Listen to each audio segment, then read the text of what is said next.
할렐루야. 말씀을 함께 봅니다. 사도행전 4장 23절.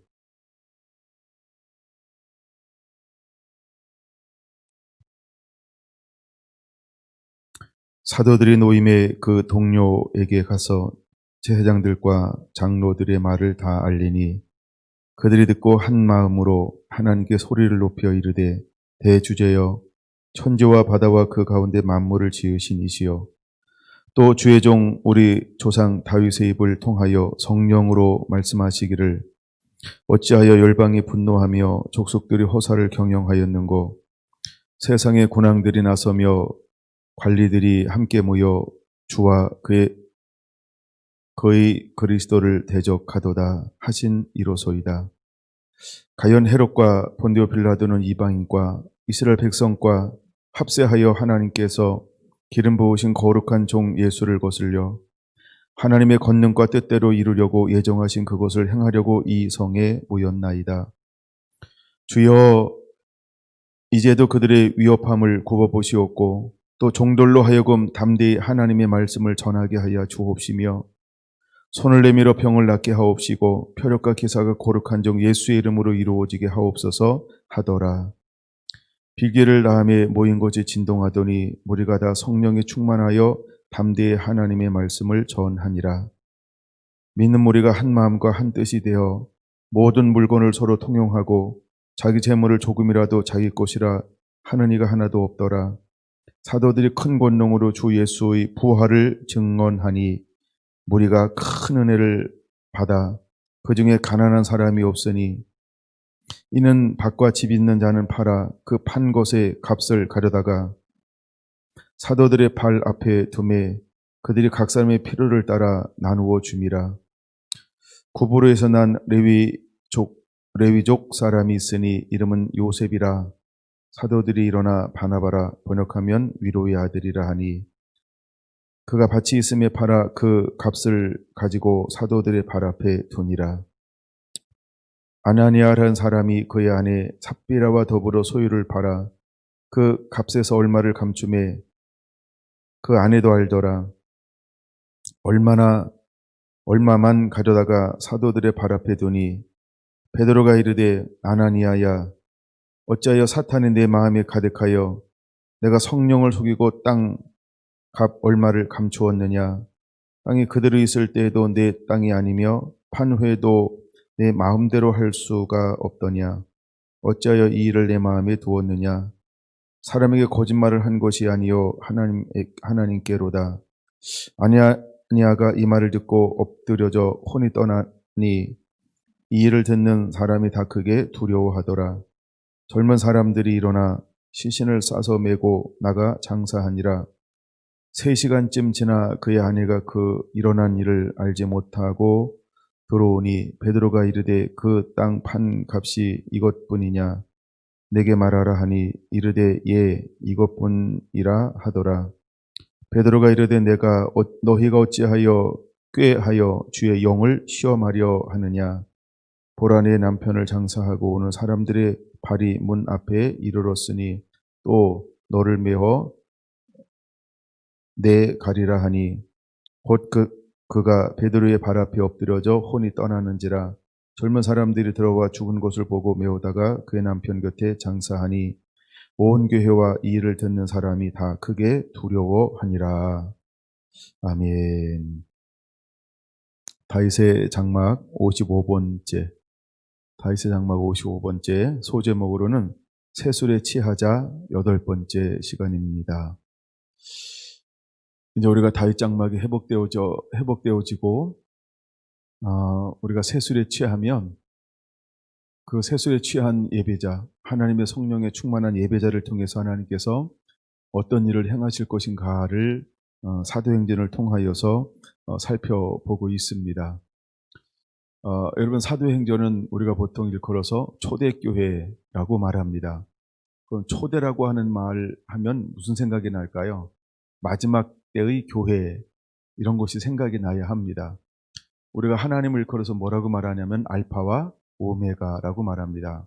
즉 처음과 마지막이요 라고 하는 것처럼 초대교회는 또 우리에게 무엇을 보여주고 있는 것이냐 하면 마지막 때에도 이와 같은 일들이 일어나게 될 것이다 라고 하는 것을 보여주고 있다라고 하는 것입니다. 그래서 오순절 성령이 임하기 전에 제자들에게는 말씀이 회복되어졌어요. 말씀이 회복되어지는 동시에 그들은 잃어버렸던 예배가 회복되어집니다. 예수님께서 나귀를 타고 예루살렘에 입성하셨을 때 그때까지의 예배는 어떤 예배였어요? 강도의 굴헐, 하나님이 받으실 수 없는 예배, 즉 예배가 회복되지 않았다 이 말입니다. 또한 예배를 집전하는 대제사장과 대제사장들, 그 다음에 모든 레위인들과 또한 서기관들과 모든 관리들도 하나님이 원하시는 예배를 드리지 못하는 영적 암흑 시대의 삶을 살고 있었다라고 하는 것입니다. 그래서 예수님은 나귀를 타고 들어가셔서 첫 번째 행하신 것이 무엇이냐면 성전을 정화, 즉 회복하는 일을 행하신 것이죠. 그러나 그것으로의 회복이 일어나지 않습니다. 요한복음 4장에서 한 여인을 만나서 신령과 진정의 예배는 무엇으로만 가능하냐 하면 곧 이때라. 그 배에서 생수의 강이 흘러나와야 가능하다라고 말씀하고 있는 겁니다. 그래야만 신령과 진정으로 하나님이 받으실 수 있는 그 예배를 드릴 수 있는 그것이 회복되어지는 것이죠. 요한복음 4장에 그 예배가 회복된 이 여인이 그 동네로 들어가서 내가 만난 자를 와 보라라고 할 때 수많은 사람들이 그 여인의 말을 듣고 예수님께로 왔고 이제는 그들이 스스로 예수를 만남을 통해서 온 동네가 복음화되어지는, 그래서 하나님을 신령과 진정으로 예배하는 숨겨놓은 보배와 같은 비밀과 같은 그런 마을이 되었던 것입니다. 근데 부활하신 예수님께서는 제자들을 찾아가 주셨고 그들을 만나 말씀을 풀어주었고 심령이 뜨거웠던 그들은 예루살렘에 올라가 성전에서 매일매일 하나님을 찬양했더라라고 말합니다. 그 다음에 사도행전 1장에는 마음을 같이하여 오로지 기도하기에 힘썼더라. 그들은 예배하는데 하나가 되었던 것입니다. 그러던 어느 날 하나님의 때가 되어서 오순절 성령이 각 사람의 위에 약속하신 그대로 임하였습니다. 그들은 어떤 삶으로의 변화가 일어났을까요? 하나님이 원하시는 회복된 예배자로서의 변화가 일어난 겁니다. 그럼 무엇을 통하여서 하나님이 찾으시고 원하시는 예배자로의 변화가 일어나게 된 걸까요? 성령이 임함을 통하여서. 그래서 마지막 때 예배자들은 다윗의 장막의 예배자들은 반드시 세술에 취한 자여야 한다는 겁니다. 만약에 우리가 세술에 취하지 않았다 그러면 그냥 예배하는 거예요. 이제 마지막 때 하나님께서 원하시는 잃어버렸던 다윗 장막의 수축은 하나님의 임재, 하나님의 성령으로 충만한 예배자들을 말하고 있는 것입니다. 그래서 그 예배가 회복되어졌을 때 하나님이 그 사람들을 통하여 하는 일이 뭘까요? 이스라엘이 돌아오게 할 것이고 이방인들이 돌아오게 할 거라고 하는 것입니다. 근데 이방인이 돌아오고 이스라엘이 돌아오는데 그냥 돌아올까요? 아니요. 그 속에 무엇이 있어야 될까요? 빛이 있어야 돼요. 우리가 빛, 그래서 이사야 60장 1절은 이렇게 말하죠. 일어나 빛을 발하라. 이는 여호와 영광이 네게 임하였음이니라. 하나님이 그곳에 임해야 합니다. 그리고 여호와 영광이 그 위에 임해야 한다는 겁니다. 그랬을 때 그 빛을 보고 말씀을 보고 사람들이 돌아오게 될 것에 대해서 말씀하고 있는 것입니다. 아모스 8장, 아모스 전체가 굉장히 중요한데 아모스서에 보면 이제 다윗 장막이 회복되어지기 전에 일어나야 될 일들이 있는데 그게 뭐냐면 많은 사람들이 말씀을 듣지 못한 기갈을 느끼게 될 거라는 거죠. 근데 그들은 실제로 갈망하고 있어요. 진리의 말씀을 갈망하고 있어요. 근데 그 시대가 패역한 세대죠. 정의가 없는 세대죠. 공의를 잃어버린 세대가 되었죠. 그래서 사람들이 말씀을 듣고 싶어도 진리의 말씀을 먹고 싶어도 전부가 타락하고 패역해서 진리의 말씀을 먹을 수 없어요. 그 영적 건강을 누릴 수 없는 그 시대, 그때 하나님은 예언하는 겁니다. 이제 잃어버렸고 수축되었고 무너졌던 다윗 장막이 회복되어지게 될 것이다 라고 말입니다. 그럼 다윗 장막 예배가 회복되어지면 수많은 사람들이 일어나는데 거두면서 씨를 뿌리고 씨를 뿌리며 거두고 이런 일들이 일어나게 될 것이다 라고 우리에게 예언하고 있는 것입니다. 그리고 이 말씀을 인용하는 말씀이 사도행전 15장이죠. 사도행전 15장에 어떤 분기점이 있는 것이냐 하면 하나님이 사도 바울과 바나바를 1차 전도 여행의 통로, 도구, 하나님의 일꾼, 하나님의 사람으로 사용하였습니다. 이제 그들이 나가서 흩어졌던 이스라엘과 또 이방인들에게 복음을 증거하기 시작합니다. 많은 사람들 가운데 변화들이 일어납니다. 개혁이 일어납니다. 부흥이 일어납니다. 그래서 그들이 가는 곳에 허다한 사람들끼리 돌아오고 또 돌아옵니다. 이제 수많은 이스라엘 사람들도, 흩어졌던 이스라엘 사람들도 회심하고 있지만 더 많은 수의 이방인들이 주께로 돌아오는 이런 역사들이 일어나고 있는 것입니다. 그때 이 문제를 가지고 모여서 그들이 회의를 하기 시작하는 것이죠.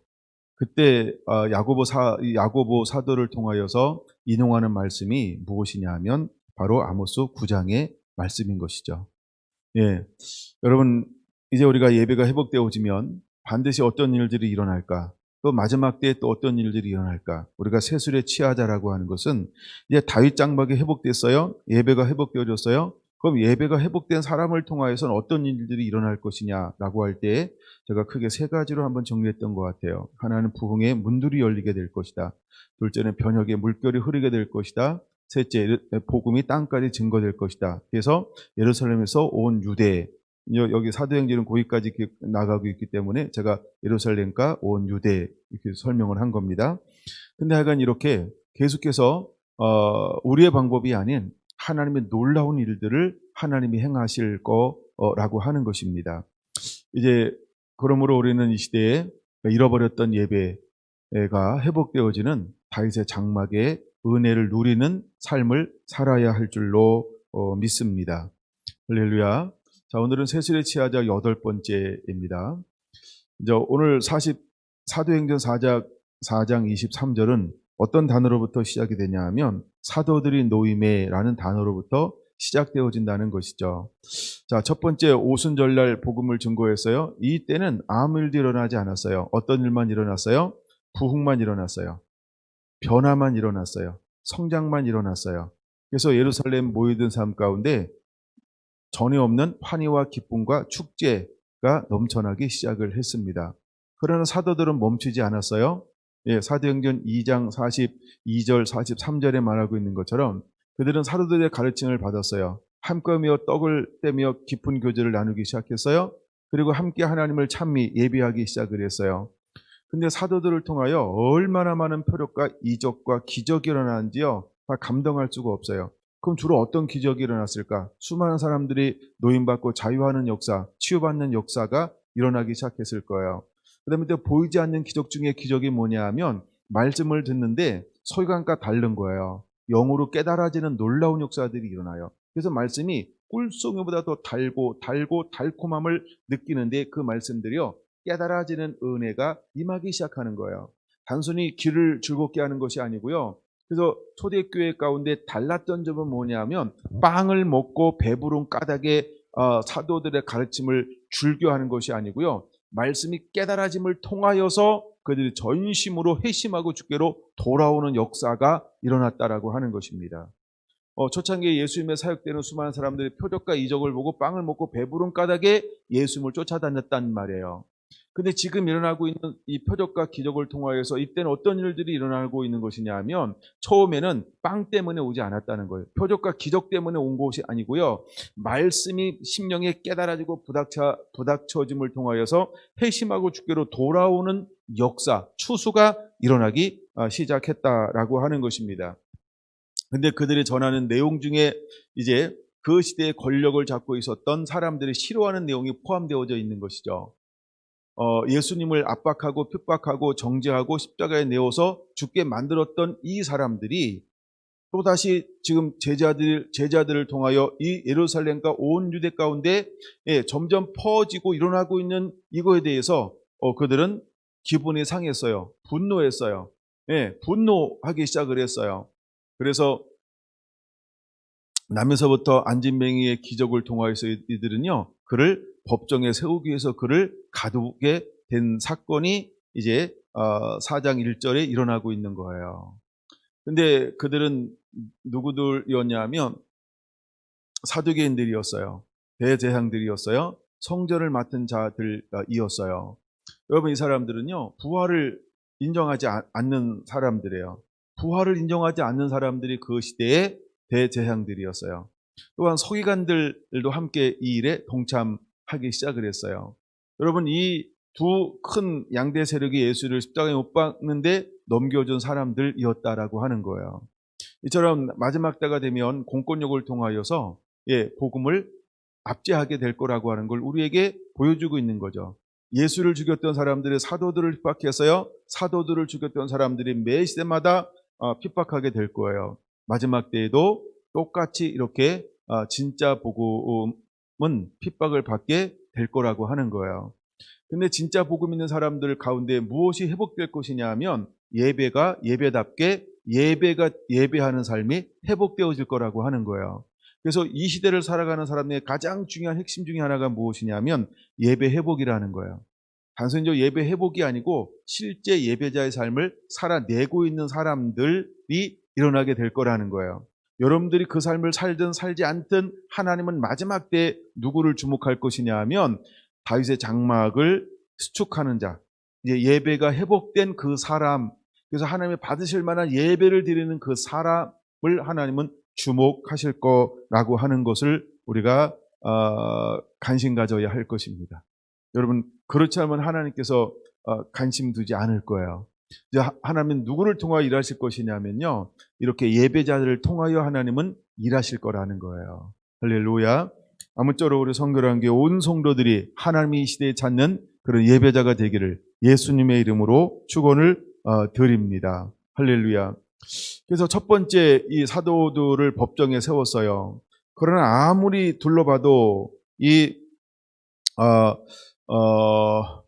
사도들에게 비난할 곳이 없었어요. 그 다음에 16절에 보는 것처럼 지금 이 일어난 기적을 부인할 수가 없었던 거예요. 그래서 그들이 기껏 할 수 있는 것이 무엇이냐 하면 17절, 18절 이것이 민간에 더 퍼지지 못하게 그들을 위협하여 이후에는 그 이름으로 아무에게도 말하지 말게 하자 하고 그들을 불러 경고하여 도무지 예수의 이름으로 말하지도 말고 가르치지도 말라라고 위협하며 그들을 놓아주었다는 거예요.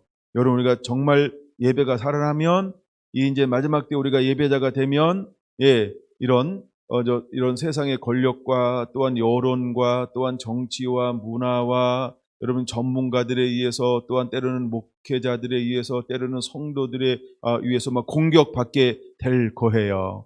지난 시간에 보였던 것처럼 아비가 자녀를 또 형제가 형제를 막 죽음에 내어놓는 이러한 일들이 일어나게 될 거예요.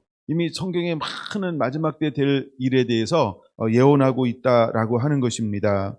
여러분, 그 부분들은 여러분들이 다시 한번 지난 설교를 한번 들으시면서 또 참고가 되었으면 좋겠어요. 자, 드디어 그들이 놓였어요. 그런 다음에 23절 그 동료들에게 가서는 무리를 말하는 게 아니고, 그렇죠? 최소한 12제자 아니면 120문도, 우리가 이렇게 봐야 되겠죠? 마가의 다락방에 모여서 함께 기도했던, 그리고 성령의 충만함을 받았던 사람들, 이렇게 보면 좋을 것 같아요. 제자들과 장로들의 말을 다 그들에게 고하였어요. 그러니까 제사장들과 장로들이 뭐라고 이야기했나요? 7절 무슨 권세와 누구의 이름으로 이 일을 행하였느냐라고 했더니 갑자기 하나님의 영이 나를 감동시키는 거였어요. 그래서 성령의 말하게 하심을 따라 저는 말하기 시작을 했죠. 그래서 만일 병자에 관한 착한 일에 대하여 묻는 거라고 한다면 이라고 말하면서 내가 너희가 십자가에 못 박고 하나님의 죽은 자 가운데 살리신 나사렛 예수의 이름으로 이 사람을 강건케 한 것이다라고 말하면서 이렇게 쭉 자기가 성령의 감동에 붙들려서 그들의 묻는 말에 대답을 했더니 아니 그때 그들이 이렇게 말하는 것이에요. 본래 학문이 없는 법문으로 왔다가 이상이 여기는 그런 사람들의 반응을 보이기 시작하는 것, 뭐 이런 거 쭉 이렇게 이야기했겠죠. 그랬더니 이제 그 했던 말을 쭉 들었어요. 그러니까 나 생략하고 했던 말을 다 들었어요.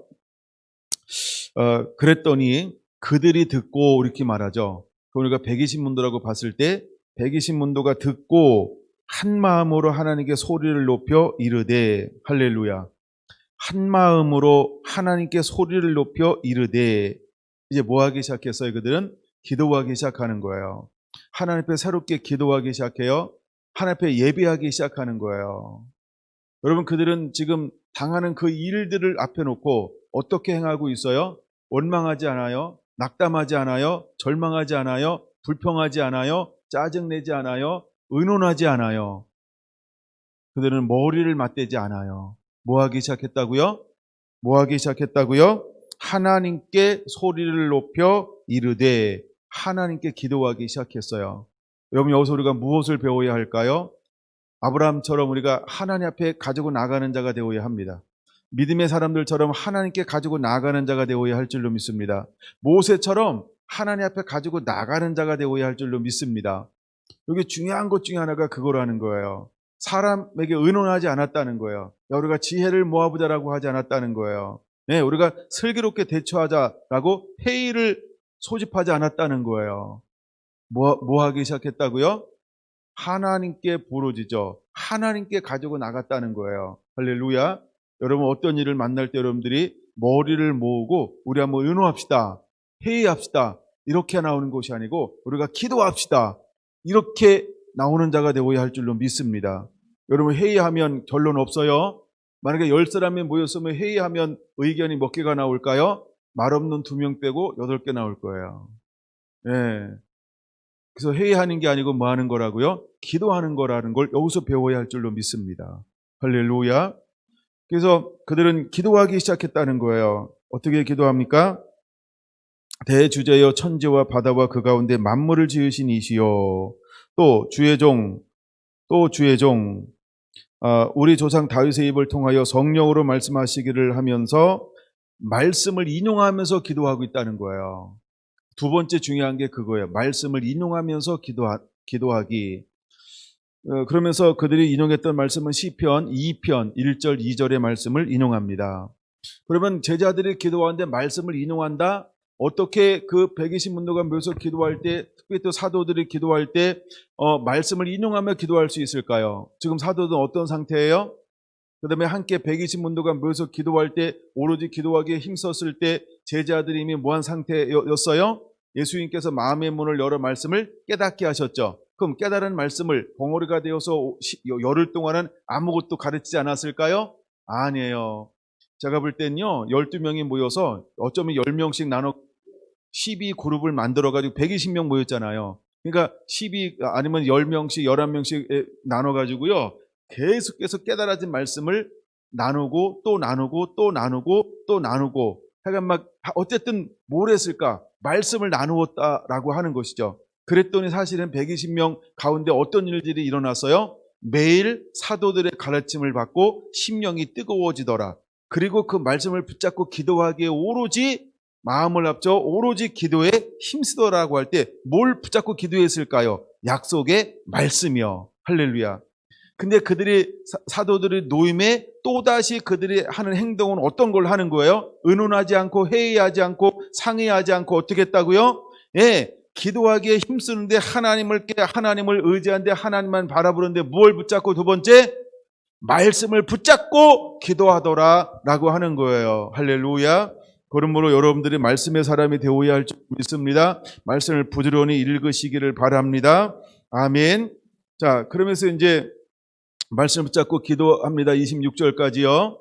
27절. 가연 헤롯과 본디오 빌라도는 이방인과 이스라엘 백성과 합세하여 하나님께서 기름 부으신 거룩한 종 예수를 거슬려 하나님의 권능과 뜻대로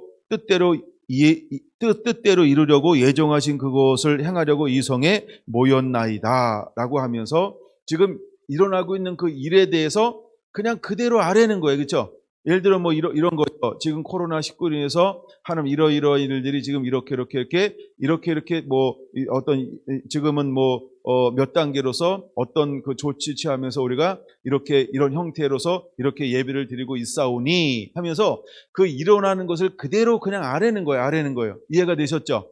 예, 그냥 지금 어떤 환경을 그대로 지금 아뢰는 거예요. 예, 그러고 난 다음에 29절의 기도는 너무나 놀라운 기도예요. 29, 30, 31절. 여러분, 이 기도는 여러분들 붙잡고 많이 그대로 한번 이렇게 흉내냈으면 좋겠어요. 주여, 이제도라고 하는 건 뭐냐면 지금을 말하는 거죠. 근데 지금 이들이 뭐 하고 나왔어요? 재판을 받고 나온 거죠. 재판을 받고 무혐의, 혐의는 있으나, 그렇죠. 백성들의 부인할 수 없는, 그다음 위협해서 그들을 위협을 하고 경고하고 풀어준 거죠. 그러니까 법정에 갔다 왔단 말이에요. 예, 법정에 갔다 왔단 말이에요. 근데 법정에 갔다 왔는데 그들이 뭐 하라 그랬어요? 위협하여 경고하여 예수의 이름으로는 말하지도 말고 가르치지도 말라라고 하는 위협을 받고 나왔죠. 협박을 받고 나왔죠. 경고받고 나온 거죠. 경고 다음에는 그 다음부터는 이제 한 방 날라오는 거 아닙니까? 지금 경고받고 나왔단 말이에요. 그걸 말하는 거예요. 주여, 이제도 그들의 위협함을 굽어보시옵소서. 위협함을 굽어보시옵소서. 약간 이게 좀 문장이 어려워요. 이 말이 무슨 말이냐 하면, 위협함을 주님 보시옵소서. 즉 그들이 어떻게 행하는지 주님 보시옵소서 라고 이렇게 얘기하는 거예요. 예, 간단하게 말하면, 지금 그들이 우리에게 이런 일을 행했습니다. 그냥 그들이 우리에게 어떻게 행하는지 주님 계속해서 보고 계신 하나님을 찬양합니다. 하나님 다 그들이 어떻게 행하는지 주님 다 아시지요? 뭐 이렇게 기도하는 거예요. 자, 그들이 어떻게 행하는지를 보고 계신 하나님, 그들이 우리를 위협한다 할지라도, 예, 그들이 우리에게 경고한다 할지라도 아무 말도 하지 말고 아무것도 가르치지 말라고, 부활을 증거하지 말라라고, 어떤 행위도 하지 말라라고, 어떤 표적이나 이적도 가르치지 말라라고 하는 말은 그거예요. 예, 어떤 이적도 어떤 표적도 예수의 이름으로 행하지 말라. 사실은 이렇게 한 거거든요. 그러니까 우리가 복음을 증거해야 되는데, 예배를 막 해야 되는데, 마스크 딱 쓰여놓고 아무것도 하지 마, 이거와 똑같은 거죠. 그러니까 지금 하나님 이것을 보시옵소서라고 말하고 있는 거예요. 여기는 뭐가 빠졌어요? 원망이 빠졌어요. 그렇죠? 불평이 빠졌어요. 예, 그들을 뭐 어떻게 대항하는 것이 실제 기도 내용에는 빠졌어요. 그냥 그들이 우리에게 어떡한지 위협함을 보시옵소서라고 기도해요. 그 다음 기도가 어떻게 기도하나요? 또 종들로 하여금 담대히 하나님의 말씀을 전하게 하여 주시오며, 뭐라고 말을 해요? 그들이 내 이름으로 아무 말도 가르치지 말고 내 말로 아무것도 말하지 말라라고 한다 할지라도, 하나님, 이제 우리는 더욱더 보고 들은 것을 강하고 담대하게 전하지 않을 수 없습니다. 19절 한 것처럼, 보고 들은 것을 더 강하고 담대하게 말하지 아니할 수 없습니다. 19절, 20절을 그렇게 이제 기도로 올리는 거예요. 예. 그래서 그들은 종들로 하여금 담대히 하는 말씀을 전하게 하여 주시오며 하면서 더욱더 기도하고, 그 다음에 세 번째 기도는요, 손을 내밀어 병을 낫게 하옵시고 표적과 기사가 거룩한 종 예수의 이름으로 이루어지게 하옵소서. 그렇죠? 더 많이 뭐예요? 많은 표적과 이적을 통해서 하나님의 영광을 받으시옵소서. 예수의 이름으로 병이 낫고 예수의 이름으로 표적이 일어나고 예수의 이름으로 기사가 일어남을 통해서 온전히 예수님만 영광을 받으시옵소서. 그리고 예수님께서 저들이 죽었다가 사흘 만에 부활하신 것을 하나님 알게 하시고 깨닫게 하여 주옵소서. 그래서 허다한 무리가 주께로 돌아오는 것을 하나님 보게 하여 주옵소서. 이런 기도의 내용이죠. 예, 이제 그런 마음으로 기도하고 있는 거죠. 자, 이제 이렇게 간단하게 기도했어요. 그랬더니 31절, 빌기를 다하며 모인 곳이 진동하더니, 진동한다 이 말 하나님의 임재의 현현이죠. 그분이 오신 것을 표현하는 거예요. 이게 임재를 나타내는 것이고, 무리가 다 성령에 충만하여, 할렐루야. 다시 한번 기도했더니 하나님이요, 성령에 충만한 하나님의 임재를 각 사람 위에 다시 한번 충만하게 오셨다라고 하는 거예요. 여러분, 예배 가운데 하나님은 다윗 장막의 특징이 뭐냐 하면 계속해서 하나님께서 우리를 충만케 하신다는 거예요. 할렐루야. 이제 우리는 세술에 취한 자가 되어야 합니다. 우리 예배자가 되어야 합니다. 하나님의 임재가 있고 영광이 있는 그런 예배자들이 되어야 할 줄로 믿습니다. 할렐루야. 그러면서 담대히 하나님의 말씀을 전하니라. 네, 성령의 충만에 붙들려서 그들은 아무것도 말하지 말아라. 예수의 이름으로 말하지 말아라. 그다음에 가르치지도 말아라. 그들이 위협하고 경고했음에도 불구하고 그들은 어떻게 했어요? 예, 다시 성령에 충만해서 우리가 당신들의 말을 듣는 것이 옳은가? 그다음에 우리가 하나님의 말씀 보고 들은 것을 말하는 것이 옳은가? 너희들이 생각하라 라고 한 것처럼 그들은요 강하고 담대하게 하늘의 권능에 붙들려서 복음을 증거하는 일에 하나가 되었던 것을 볼 수 있습니다. 이게 예배자라고 하는 거예요. 이게 세술에 취한 예배자라고 하는 거예요. 여러분 오늘날 어떤 예배자들이 일어나야 할까요? 말이 필요 없어요. 그렇죠? 말이 필요 없어요. 그냥 예배하는 겁니다. 어떤 예배자요? 세술에 취한 예배자요. 할렐루야. 이론이 필요 없어요. 발작 막 이렇게 하는 겁니다. 예배 이렇게 하는 거예요. 예배 형태는 이런 거예요. 그런 거 필요 없어요. 가장 중요한 게 뭐예요? 세술에 취해서 예배하는 거예요. 아멘. 무슨 말인지 이해가 되십니까? 그렇게 예배하는 자가 되기를 축원합니다. 32절. 믿는 무리가 한 마음과 한 뜻이 되어서 모든 물건을 서로 통용하고 자기 재물을 조금이라도 자기 것이라고 하는 이가 하나도 없더라. 여러분 또다시 성령에 충만하여 복음을 증거했어요. 그리고 이제 3,000명, 5,000명에서 무리가 막 어쨌든 막 엄청나게 더 증가가 되었죠. 근데 먼저 있었던 3,000명만 이 삶을 사는 것이 아니고 그 다음에 또 구원받아서 초대교회 구성원이 되었던 사람들도 이제 또다시 이 일을 경험하고 난 다음에 어떤 일들이 일어나기 시작하는 거예요. 4장 4절에 5,000명이나 되었더라라고 하죠. 그럼 이 사람들 가운데서 똑같은 어떤 일들이 일어나는 거예요? 같은 일들이 일어나고 있는 거예요. 그러니까 사도행전 2장 44절, 5절, 6절 이 일이 똑같이 일어나고 있는 거죠. 똑같이 이런 일들이 일어나는 거예요. 그러면 이런 일들이 일어나는 이유는 어디에서 가능할까요? 이것이 바로 부활의 은혜라는 거예요. 이게 복음의 능력이라고 하는 거예요. 말씀이 깨달아지니까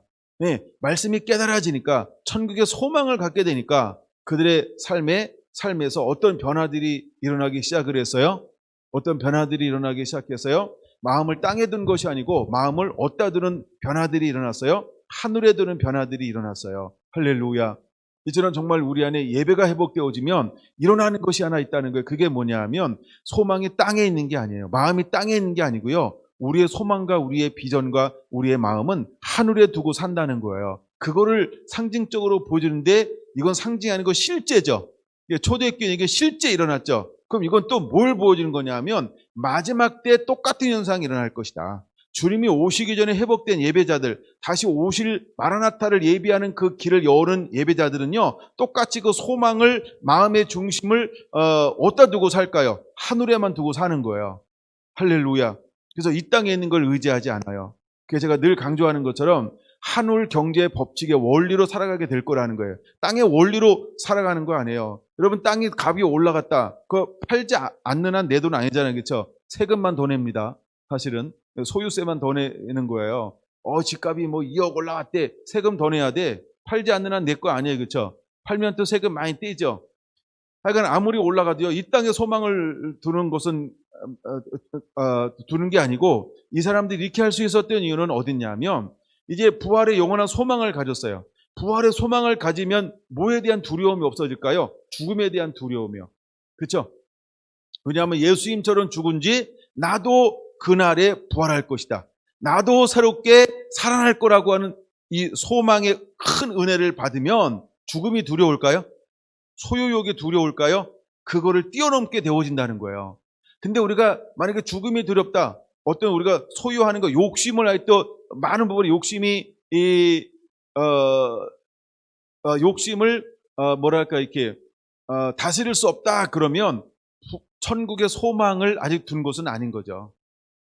우리가 부활의 은혜, 부활이 예수 부활이 내 부활된 건 아니죠.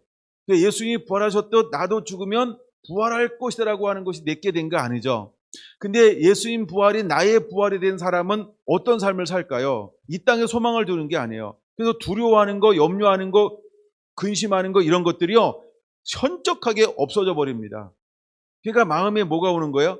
그냥 하늘의 그 영광이 내 안에 그대로 비춰오니까 그들이 자원하는, 누가 팔어라, 들어라 이렇게 강요한 거 아니죠. 그들이 자원함을 통하여 일이 일어나기 시작한 거예요. 그래서 어떤 사람은 토지를 팔고 어떤 사람은 집을 팔고 어떤 사람은 자기 것을 내놓고 어디다 사도들 발 앞에 갖다 두더라 라고 말하기 시작하는 거예요. 37절 보니까 사도들 발 앞에 두니라 라고 말하죠. 5장 2절 보니까 사도들의 발 앞에 두니 라고 말하고 있어요. 그래서 사도들 발 앞에 둬서 사도가 임의로 필요를 따라 이제 서로 나누어 주기 시작을 하는 거예요. 그랬더니 어떤 변화가 일어나기 시작하냐 하면 가난한 자가 없더라. 34절 그 중에 가난한 사람이 없으니 이는 밭과 집 있는 자는 팔아 그 판 것을 가려다가 사도들의 발 앞에 두매 그들이 각 사람의 필요를 따라 나누어 줌이라 라고 말하고 있는 거예요. 그래서 이제 우리가 필요를 따라 나눠주는데 여기서 이제 일어나고 있는 것 중에 오늘날 사회 체계랑 다른 부분들이 하나 있기는 해요. 다른 부분들이 있어요. 어쨌든 필요를 따라 나눠주는 이런 일들이 하나님의 은혜를 경험한 사람들에 의해서 초대교회는 일어났다는 거예요. 그럼 여기서 또 하나 이제 잠깐 하나 짚고 넘어갈게요. 자, 마지막 때에 극한 환란이 왔을 때 일어나는 현상 중에 하나가 뭐냐면 짐승의 표를 받지 않으면 매매할 수가 없어요. 그렇죠? 그러면 어떻게 일어나는가? 그 중에 하나가 뭐냐면 어쨌든 그건 우리가 머리 쓴다고 공급받는 거 아니에요. 하나님이 공급해 줄 거예요. 할렐루야. 저는 그걸 믿어요. 왜? 오병의 역사 같은 것 계속 일어날 겁니다. 그걸 믿으시기 바랍니다. 할렐루야. 그냥 뭐 없는 게 막 주어지는 역사가 일어나는 거예요.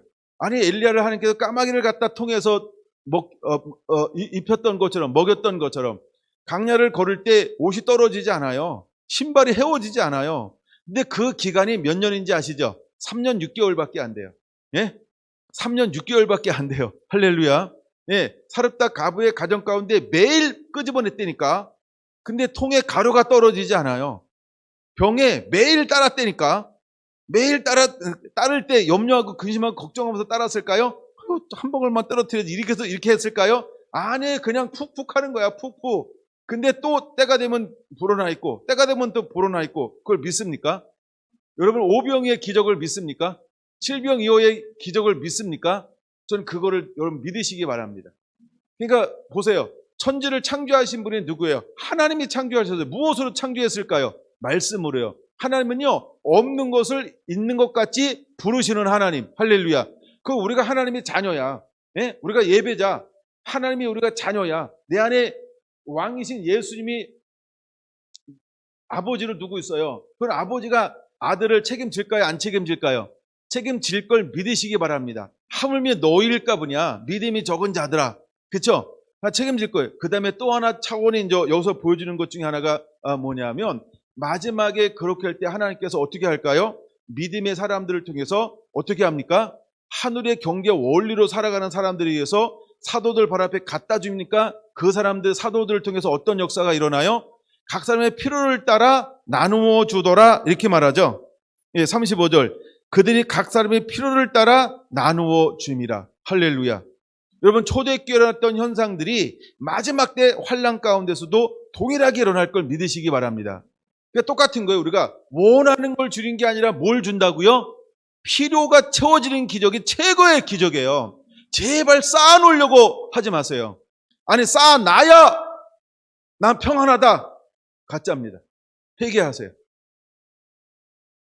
여러분, 성경에 이런 부분들을 말할 때 뭐로 감사하라고 말하고 있냐면 먹을 것과 입을 것 있으면 감사하라 이렇게 말하고 있는 거예요. 나 내일 어느 행사에 가는데 입을 옷이 없어요. 그러니까 있는 거 입고 가. 그냥 있는 거 입고 가. 아멘. 아멘. 그럼 되잖아요. 그렇죠? 그냥 그 중에 최고로 내가 생각할 때 남들 생각 말고 내가 생각할 때 최고로 좋은 거. 제가 아까 이제 옷을 갈아입고 나왔는데 요거보다 한 치수 이렇게 쩔룩하게 들어간 거 입었어요. 아유, 가슴이 답답해가지고 제가 1시간 위층에 앉아 있었더니 너무 답답한 거예요. 이 옷이 막 쪼이고 있어가지고요. 혼자 어떤 생각했는지 알아요? 야, 이거 고문하려면 이런 고문하면 참 나 너무 힘들겠다 이 생각을 했어요. 옷은 큰 거 입으세요. 아니, 1시간 앉아 있었더니 너무 이거 답답한 거야. 그래가지고 옷을 갈아입고 나왔어요. 근데 왜 제가 이제 이거를 묵상한 거예요. 이게 왜냐하면 이게 5장에도 이게 기록되어져 있거든요. 5장에는 이제 속인 거에 대한 기록이 되어 있는 거고, 근데 이것이 2장에도 있고 4장에도 있고, 그러니까 기도하고 성령에 충만하고 다시 한번 예배의 영이 임하고 계속해서 초대교회는 성장하고 부흥했는데 부흥한 모든 사람들 가운데 똑같은 현상이 일어났다는 거예요. 근데 왜 초대교회는 이것을 우리에게 보여주는가? 근데 제가 아무리 많은 자료를 찾아봐도요, 초대교회 위에는 이것을 행한 적이 거의 없어요. 초대교회 위에는 이렇게 행한 적이 없어요. 물론 부분적으로 있었어요. 부분적으로요. 예, 공동체 생활을 하면서. 그 다음에 요즘에 이제 어디 선교단체들 같은 거 해도 각자 다 가지만, 예를 들어 200만 원입니다 그러면 다 모아. 그럼 최대한 모아서 또 못 모은 사람들 나누어지기 위해서 평균케 해가지고 서로 확 도와서 이렇게 사역하고 막 그러긴 합니다. 네, 그건 부분적인 거예요. 근데 초대교회 같은 일들이 실제로 교회 가운데 이렇게 편만하게 일어난 것이 없다. 그럼 그거 언제 일어날 것인가? 마지막 때 일어날. 그건 여러분이 신경 안 써도 돼요. 만약에 여러분들이 어느 때가 딱 되잖아요. 내 생각이 헷가닥된다. 그래가지고 내 거 막 집 팔어, 내 땅 팔어, 내 거 팔어, 그 다 내놓는다. 할렐루야. 왜 내놓을까요? 마음에 부활의 은혜가 임하니까요. 아멘. 내 마음에 천국이 임하니까요. 뭐 성령의 감동이 되니까요. 그리고 그거 내놨더니 모든 사람들이 피로가 채워지기 시작하는 거예요. 할렐루야. 그럼 내 피로는 누가 채울까요? 나의 주인 되신 분이 누굴까요? 나의 주인 되신 분이 누굴까요? 정말 여러분들이 임금과 구주가 예수인 걸 믿습니까? 여러분 삶의 주인이 임금과 구주가 예수님인 것을 믿습니까? 이거는 이제 5장에 나오는 거. 5장 31절 잠시 보고 올게요. 5장 31절 보세요. 이스라엘에게 회개함과 제사함을 주시려고 그를 오른손으로 높이사 임금과 구주로 삼으셨느니라. 할렐루야. 그러니까 정말 예수님이 주인이다라고 하는 그 믿음이 흔들리지 않는 사람, 이 사람만이 자발적으로 이걸 내놓을 수 있는 거예요. 이게 이미 내가 소유하고 있는 게 내게 아니고, 소유하고 있는 걸 내가 주인이 아니고 내 삶의 주인은 누구다? 하나님이다. 그러니까 내가 있는 것도 주인이 누구다? 하나님이다. 그래서 그걸 내놓을 수 있다라고 하는 거예요. 할렐루야. 이거 여러분 제정신으로 머리로는 안 됩니다. 머리로 하려고 한 사람들은 가짜인 걸 빨리 알아야 돼요. 그리고 아직 이 정도 은혜가 임한 거 아니에요. 여러분, 우리가 하나님의 때가 되면 그 은혜가 임해요. 제가 말씀을 읽다가 뭐냐 하면, 제자들이 부활하신 예수님을 믿어요, 안 믿어요? 안 믿어요. 뭐하기 전까지는 부활하신 예수님을 안 믿을까요? 그쵸? 부활하신 예수님을 만나고 말씀이 풀어지기 전까지는 그들이 안 믿어요. 참 답답한 거죠. 네, 왜 답답할까요? 안 믿으니까요. 아이고, 나도 답답하네. 마가복음 보세요. 마가복음 16장.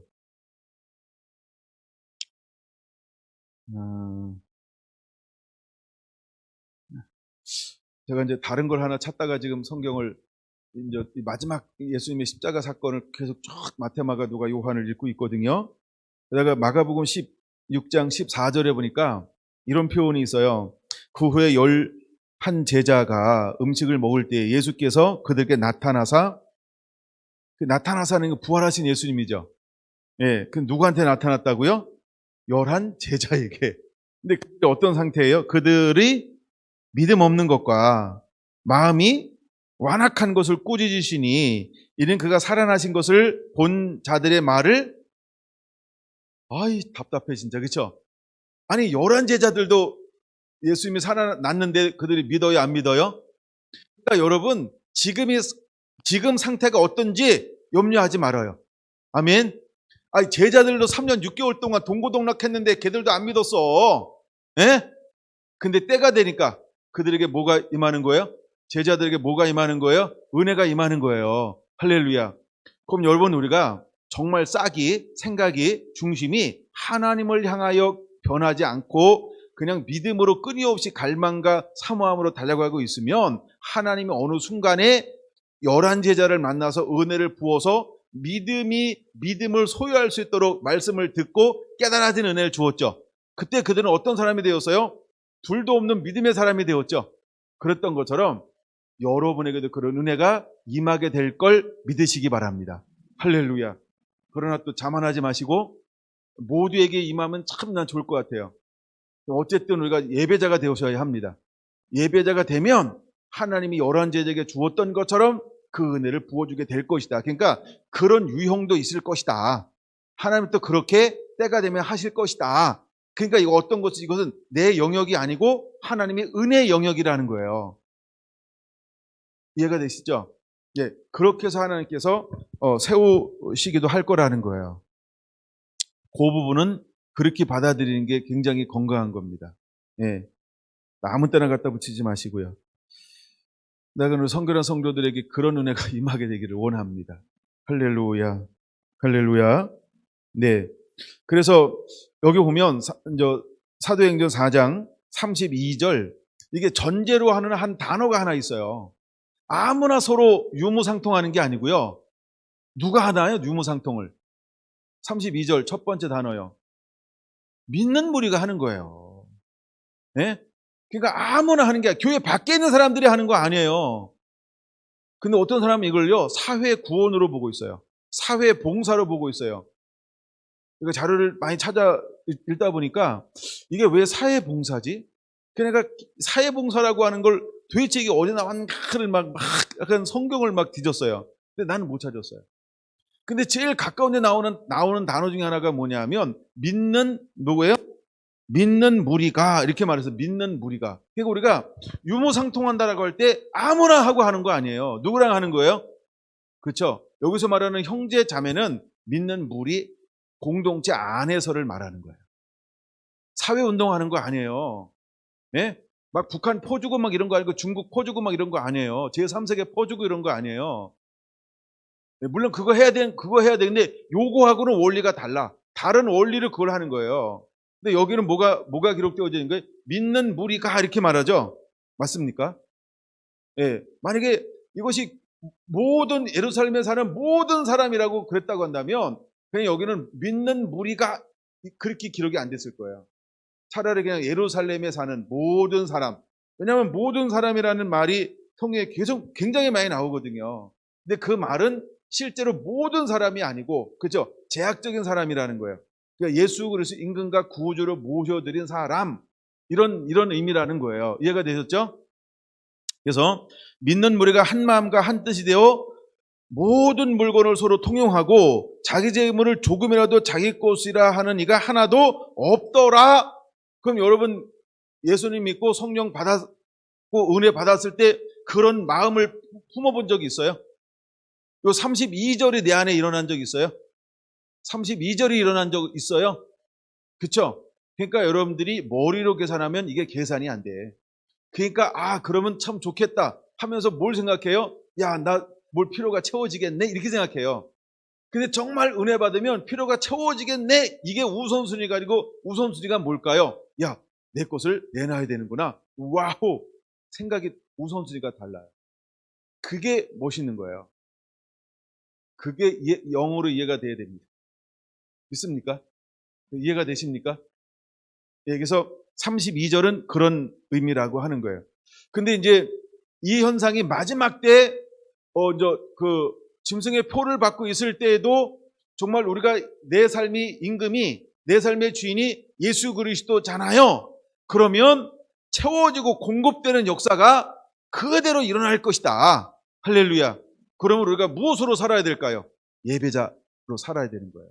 그 예배자는 조건이 있다. 예수님이 임금과 구주여야 한다는 거예요. 그러니까 예수님이 전부여야 한다는 거예요. 그게 하나님이 원하시는 다윗 장막 예배자라는 거예요. 그 사람들이 예배하는 거예요. 미갈이 예배하는 건 그 예배를 하나님께서 받으실 수가 없어요. 예. 그래서 마지막 때는 이게 자원함으로 함께 드리잖아요. 여기서 나오는 것 중에 하나가 뭐냐 하면, 잘 보세요. 성막을 짓는데 성막에 드려지는 사람, 헌신하는 사람, 참여하는 사람 전부 하나님께서 어떤 사람에 의해서 성막이 뭐 하는 곳이에요? 하나님의 임재할 곳이죠. 하나님 예배 받으실 곳이죠. 이거를 만드는데 하나님께서 어떤 사람을 동참하기를 원했을까요? 자원함으로, 감동받으로, 그렇죠? 자원함으로, 감동받음으로. 제가 그걸 굉장히 강조하잖아요. 네? 출애굽기를 보면서 출애굽기 31장, 30장, 31장, 36장, 35장, 그다음에 40장까지 왜 하나님이 그걸 그렇게 강조할까요? 성막을 지은데, 그다음에 성전을 지은데도 똑같아요. 솔로몬 성전일 때 전부 자원함이라는 거예요. 전부 자원함이요. 근데 마지막 하나님께서 초대교회 성령이 임하고 유무상통하고 모두가 다 하나가 되는데 그 안에 가장 흐르는 그 심령의 핵심 중에 하나가 뭐냐 하면 자발적이라는 거예요. 자발적 자원함이라는 거예요. 그러니까 기쁨으로 즐거움으로 자기 것을 기꺼이 내놓더라라고 하는 거예요. 그럼 그들은 뭘 소유했기 때문에 그랬을까요? 생수의 근원이신 예수님을 소유한 거예요. 생수의 근원이신 하나님을 소유해 버려요. 그러니까 근원을 소유하고 있으니까 있는 거는 어디서 온 거예요? 근원에서 나온 거죠. 없으면 또 생산할 수 있죠. 없으면 또 뭔가 만들어낼 수 있죠. 이게 이해가 돼야 돼요. 그러면 내가 내놨다 뭐가 없을까요? 두려움이 없는 거예요. 근데 욕심 있는 사람은 부자 청년은 자기 안에 이 개념이 없어요. 이걸 머리로 가지고 있어요. 그러니까 이것을 실제 이걸 안 믿어져요. 안 믿어지니까 야, 너 내 소유를 다 팔아 가난자 있고 나를 따르라. 그래야면 천국에 영원한 생명이 있을 것이다. 이게 안 믿어지니까 두려움이니까 그걸 못하는 거예요. 굉장한 차이가 있는 겁니다. 근데 초대교회는 이것이 일어났단 말이에요. 근데 약간 교회사에는 이런 것이 없었다. 그거 언제 일어날 거냐? 마지막. 그냥 그걸 믿으시기 바랍니다. 그러니까 머리로 하는 거 아니에요. 그때는 초자연적인 방법으로 하나님이 입히시고 먹이실 거예요. 할렐루야. 그러면 우리가 다윗 장막이 회복되잖아요. 다윗 장막이 회복되어지면 그게 다윗 장막이 회복된 사람은 어떤 원리로 사냐라고 할 때 마태복음 5장에 나오는 너희는 먼저 그의 나라와 의를 구하라. 이게 회복이 된 거예요. 하나님의 나라, 하나님의 의를 구하잖아요. 그 하나님께서 우리에게 뭘 공급해 준다 그랬어요? 이 모든 것을 너희에게 더 하시나니 먹을까 마실까 입을까 필요한 모든 걸 하나님이 공급해 주는 거예요. 내가 채우는 게 아니고. 할렐루야. 그럼 우리가 신앙생활하면서 이런 차원은 아니지만 이런 비슷한 것들을 계속 경험하게 하죠. 뭔가 우리가 믿음으로 삶을 살고 헌신하며 삶을 살면 부분적으로 채워지는 경험하며 살잖아요. 이건 뭐에 대한 징표일까요? 마지막 때에 대한 징표를 하나님께서 우리 삶 가운데 그걸 보여주는 거예요.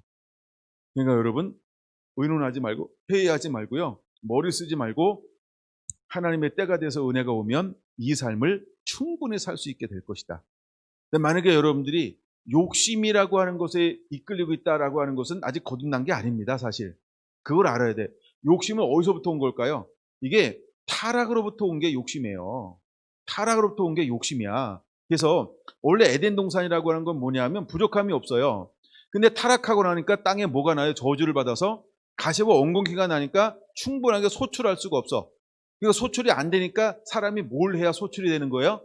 땀 흘려 수고해야만 먹고 마시는 원리가 형성이 됐어요. 그렇죠? 그러니까 우리가 일하지 않으면 뭘 거둘 수 없어요. 충분하게 일용할 양식을 거둘 수가 없어요.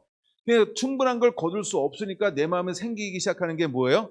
뭔가 부족함이 생기니까 부족하기 전에 없기 전에 내 거 꼽쳐 놔야 돼. 내 거 저장해 놔야 돼. 내 거 축적해 놔야 돼. 이 원리가 생성이 돼 버렸어요. 그러니까 자꾸 사람들은요. 필요한 것 때문에 원망이 있는 게 아니고 내가 안 쌓아놔서 오는 불안감이 더 커요. 이해가 되는 거죠? 그럼 이게 왜 오냐? 이게 욕심이라는 거예요. 그럼 이거 누가 가져다 준 걸까요? 이게 마귀가 가져다 주는 거예요. 이게 마귀가 가져다 주는 거야. 욥을 마귀가 시험할 때 이 욕심을 막 만들어 버리잖아요. 근데 욥은 욕심이 없어요. 뭐라고 욥이 고백하죠? 주신 자도 여호와여 취하신 자도 여호와. 내가 아무것도 없이 적신으로 나왔사오니 적신으로 돌아가리이다. 그렇죠? 근데 사단은요. 하나님 저 많은 것 내 껍질 가죽 벗겨서 또 살잖아요. 이러잖아요. 근데 정말 욥이 가죽에 관심이 있었어요? 아니죠. 근데 사단은 우리 안에 뭐가 있을 거라고 자꾸 생각이 돼. 욕심이요. 그래서 사단이 우리를 넘어뜨리는 방법 중에 하나가 뭐냐면 최고 많이 쓰는 게 욕심을 쓰잖아요. 아간이라는 사람의 욕심, 그렇죠? 바벨탑 쌓을 때도 전부 욕심이 들어가요. 하다못해 예수님을 팔아버릴 때도 욕심이 들어가게 만들고, 그럼 마지막 때 가장 가득하게 우리를 유혹할 것이 뭐가 유혹할까요? 그걸 만몬신이라고 말하잖아요. 욕심이에요. 돈에 대한 욕심이요.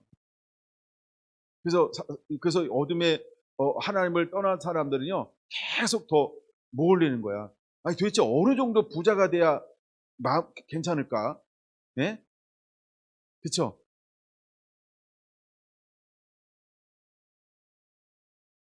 근데 하나님은 이거를 나누어 주라 그러는 거예요. 구제하라고 그러고 흘려보내라고 말하고.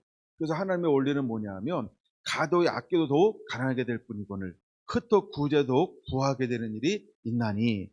하나님은 어떤 사람들을 통해서 이 사회를 밝게 만들어 갈까요? 나누어 주며 흩어 구제하며. 네. 근데 약간 이 마지막 때 원리 중에 하나는 뭐냐 하면 믿는 사람들 가운데 하나님이 이 원리를 작동하게 만들 거예요. 할렐루야. 여러분 전혀 그런 거에 대해서 몰라도 상관이 없어요. 그러니까 염려하지 않아도 되는 거예요. 그건 우리 영역 밖이에요. 네. 그냥 하나님이 야, 너에게 뭐가 있느냐? 아, 예, 떡 2개 있습니다. 그럼 그것 가지고 하나님이 하시는 거예요. 아무것도 없습니다. 그러면 하나님께 어떻게 할까요? 돌을 가지고 떡을 만들어 주실 거예요. 믿습니까? 믿습니까? 하나님은 돌로도 떡을 만드신다고 그러셨잖아요. 하나님은 말씀으로 전부 창조하셨죠. 하나님은 못하실 일이 없는 분인 걸 믿습니까? 능력 주신 자 안에서 또한 못함이 없는 걸 믿습니까? 할렐루야. 그래서 사도들을 통해서 계속해서 일어나는 것이 어떤 지금 일들이 일어나고 있어요? 기적과 표적. 그럼 기적과 표적은 땅의 거예요? 하늘의 거예요? 하늘의 게 지금 어마어마하게 일어나고 있잖아요. 할렐루야. 이미 마지막 때 사역자가 요한계시록 11장에 나오는 사역자 아닙니까? 근데 그 사역자에게 어떤 기적이 일어나는가? 놀라운 기적이 막 일어나요. 놀라운 기적. 생각만 하면 마음만 먹으면 그대로 되는 놀라운 역사들이 막 일어나요. 근데 그렇게 기적을 행해도 뭐한다? 반드시 사탄에 의해서 죽임을 당할 것이다. 네? 그러니까 우리가 안 죽는 것만 능사가 아니라는 거예요. 죽어도 감사, 살아도 감사. 할렐루야. 그런 일들이 일어나게 될 것이다. 근데 이 얘기를 나누는 이유는 근데 이것이 왜 기록됐을까? 이게 왜 서두에 이것이 기록됐을까? 그다음에 제가 지금 무슨 관점으로 이 부분을 보는 거예요? 예배 관점이요. 근데 마지막에 우리가 예배가 되어서 성령의 충만해서 세술에 취해서 예배하고 이제 이방인들을 돌아오게 하고 예루살렘 이스라엘 사람 돌아오게 할 거란 말이에요. 그러면 이거 하는 걸 누가 제일 싫어할까? 사단이 제일 싫어한단 말이에요. 근데 사단이 제일 싫어하니까 우리도 사도들처럼 뭘 받게 되어 있다? 예, 법정에 서게 될 것이다. 그 다음에 위협과 경고를 먹게 될 것이다. 그리고 나중에 이제 5장에 더 갈 겁니다만 계속 가다 보면 계속 압제를 받을 거예요. 좁은 길을 걸어가요. 근데 그들의 기도가 그냥 위협함을 하감하옵시고 그냥 지켜보시옵소서. 저들 어떻게 향한가 주여 지켜보옵소서. 그러나 우리는 담대하게 하는 말씀을 증거하기를 원합니다. 주여 손을 들어 병을 낫게 하여 주시옵시고 표적과 기사가 거룩한 종 나사렛 예수의 이름으로 일어나게 하여 주시옵소서. 이게 뭐예요? 나는 없어. 누구만 존재합니까? 거인의 예수 그리스도요. 할렐루야. 그래서 예배자는 누굴 드러내는 거예요? 예수 그리스도요. 그분만 드러내요. 지금 사도들의 기도가 이 기도는 굉장히 멋있는 기도예요. 거긴 베드로가 없어요. 거긴 요한도 없어요. 거긴 사도들이 없어. 거긴 누구만 드러나게 원하는 거예요? 하나님의 영광이요. 할렐루야. 그 기도만 드러나. 근데 그들은 뭐예요? 강하고 담대하게 하는 복음을 증거하게 하여 주옵소서. 모함에도 불구하고 말하지 마, 가르치지 마, 위협하고 경고하고 압력이 오고 감옥에 들어가고 재판관에 서고 모든 걸 다 잃어버린다 할지라도 하나님 그냥 저들이 어떻게 위협한지 보시옵소서. 왜? 이건 이미 전에 뭐 한 거예요? 예언된 거, 예언된 거. 누구도 이 길을 걸어갔어요. 예수님도 이 길을 걸어갔어요. 근데 이게 전부 예언이 된 거야. 그러면 제자들은 어떤 길을 걸어가야 돼? 예언된 길을 걸어가야 돼요. 그렇죠? 그러니까 저들의 위협함을 그냥 보시옵소서. 그러나 나는 담대하게 복음을 전하겠습니다. 그러니까 난 담대하게 복음을 전해야 되니까 하나님 나라 하나님의 뜻을 이루어야 되니까 손을 들어 병을 낫게 하여 주시고 표적과 기적이 예수 이름으로 일어나게 하여 주시옵소서 라고 아버지의 마음에 맞는 기도를 하고 나니까 하나님은 어떻게 반응하셨어요? 땅이 진동하며 성령이 충만하게 부어주더라 이 말이에요. 이게 다윗 장막의 예배자들이라는 거예요. 여러분, 우리의 기도와 우리의 마음과 우리의 초점은 거기에 가 있는 거예요. 그랬더니 새롭게 이제 구원받은 사람이 일어났잖아요. 새롭게 구원받은 사람이 일어났대. 또다시 그들이 한 마음 한 뜻이 되어서 자기 것을 여기지 아니하고 다 팔아 사도를 갖다 주면서 함께 그걸 누리더라. 그러니까 여러분, 마지막 때에 이런 일들이 또 일어날 거예요. 사단이 제일 싫어하는 게 뭐라 그랬어요? 회복된 예배자예요. 사단은 회복된 예배자를, 예배가 회복되는 걸 사단은요, 무지무지 경계하고 있어요. 무지무지 경계하고 있어요. 예. 그래서 교회 안에 계속해서 싸움을 붙이는 거예요, 사단이요. 예. 잘났다, 못났다, 이렇게 계속 싸워라.